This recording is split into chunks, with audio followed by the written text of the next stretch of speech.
So we have to. We talked about Trump, but now we have to talk about Kim Jong-un, who made headlines this week because he is infuriated by the U.S.'s move and Japan's move to request and actually get from the UN the toughest sanctions possible against North Korea for its continued aggressive behavior in pursuit of nuclear capability. And so Kim Jong-un went on record, and this is a quote, he said that North Korea is going to nuke the Japs. Really? When I haven't heard that phrase since World War II. You mean since we nuked the Japs? Yeah, I guess so. But he said they're going to nuke the Japs, sworn enemies of the Korean people, and, wait for it, and he's going to reduce America to ashes.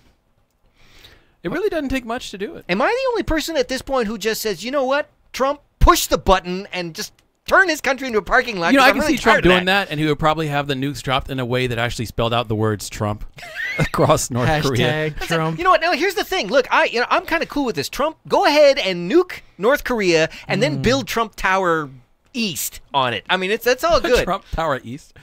Trump 2020. Oh, okay. Wow, that totally made the room go Everybody silent. had to pause and think Seriously, for a second. yeah, I don't.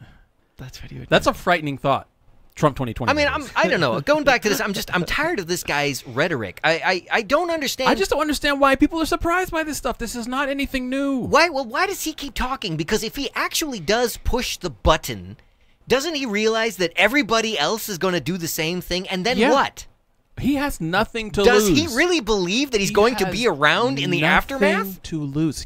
Him alone, maybe. He's probably got a bunker with 20 years worth of stuff in it, and he probably doesn't plan on living too much longer than that. He will be taken care of. The rest of the world, however. I see. Again, I say, and I said this a couple weeks ago, my fear is if we actually got into it with him, you were talking about what China might do. I don't think China's an issue. My concern is Putin, because Putin Putin would have to go through China to do it. To go with them, to get on the bandwagon of American imperialism, and he's crazy enough to push the button.